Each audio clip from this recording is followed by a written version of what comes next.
ग्वालियर में एक अनूठा यमराज का मंदिर है और इस मंदिर में दिवाली के एक दिन पहले नरक चौदस पर विशेष पूजा अर्चना की जाती है।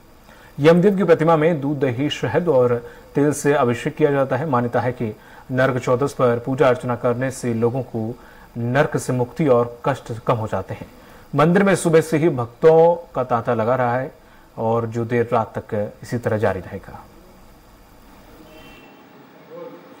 आज छोटी दीपावली है, इसको यम चौदस भी कहा जाता है और रूप चौदस भी कहा जाता है। ऐसी मान्यता है कि आज के दिन भगवान श्री कृष्ण ने नरकासुर नाम के राक्षस का वध किया था और उसके लिए आज स्वर्ग के दरवाजे खोल दिए गए थे। इस समय हम मौजूद हैं शहर के प्रसिद्ध किले की तलहटी के नीचे स्थित भगवान मार्कंडेश्वर महादेव मंदिर पर, जहां पर जो आप देख सकते हैं कि मार्कंडेश्वर जो ऋषि है वो जब बाल्य अवस्था में थे तब वो भगवान शिव की आराधना कर रहे थे और उनको 5 वर्ष की आयु दी गई थी। जैसे ही उनकी 5 वर्ष की आयु पूरी हुई, वो बालक तो थे ही, वो जैसे ही यमराज उनको लेने के लिए आ गए, क्योंकि विधि के विधान के अनुसार जिसकी जितनी उम्र है उसके बाद उसको इस मृत्यु लोक को छोड़कर जाना पड़ता है।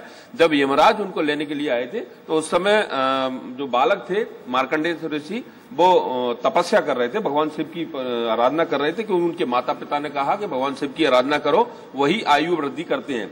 लेकिन यमराज जैसे ही नागपाश यमराज ने अपनी उसमें जो बालक थे उसके जैसे ही रखी, भगवान शिव क्रोधित हो गए, वो अपने रौद्र रूप में आ गए और देख सकते हैं आंख में मूर्ति में जिस तरह से हाथ में त्रिशूल है उनका रौद्र रूप है और जो यमराज है उनकी तरफ उनकी जो भ्रकुटी तनी हुई है, जिससे यमराज भयभीत हो गए।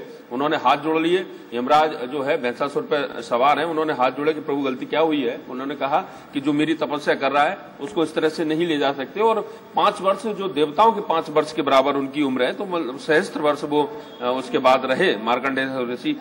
तो ये मंदिर काफी महत्व है, यहाँ लोग आते हैं, सुबह अभिषेक भी यहाँ पर चल रहा है, लोग यहाँ का पूजा पाठ करते हैं। ऐसा माना जाता है कि आज के दिन नरक चतुर्दशी के दिन, आज के दिन यानी यहाँ पर आकर जब कोई पूजा अर्चना करता है भगवान मार्कंडेश्वर की, यमराज की मूर्ति की, तो उसको नरक के कष्टों से मुक्ति मिलती है और उसके लिए भी स्वर्ग के सारे दरवाजे खुल जाते हैं। हमारे साथ कुछ लोग भी मौजूद हैं, आज के दिन वो आए हैं यहाँ पूजा पाठ करने के लिए। तो आप ये बताइए कि जो पूजा पाठ करने आप आए हैं, तो आज का महत्व क्या है?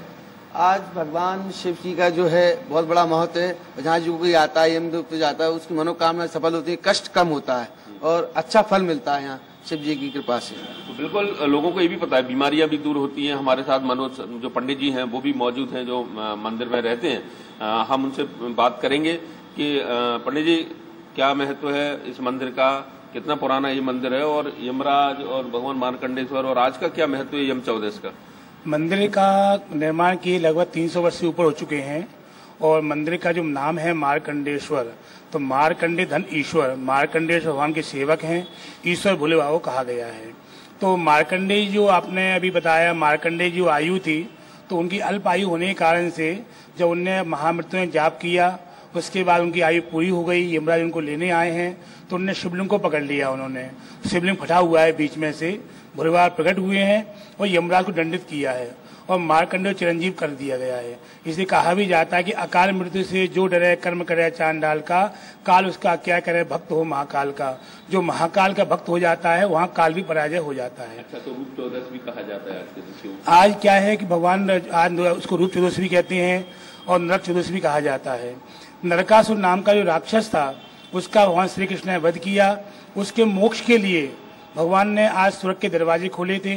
तो इसलिए क्या है कि आज के दिन पूजा करने से जो हमें समस्या होती है मार्केट आदि की, तो यमराज प्रसन्न होकर हमें कष्ट नहीं देते हैं।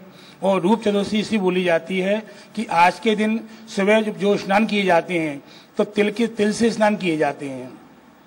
तो इस दिन क्या है, व्यक्ति को शरीर में जो त्वचा संबंधी रोग होते हैं तो तिल से स्नान करने से रोगों का शमन होता है और व्यक्ति को जो अरोगता की प्राप्ति होती है आज के दिन। बिल्कुल काफी महत्वपूर्ण मंदिर है, काफी प्रख्यात है।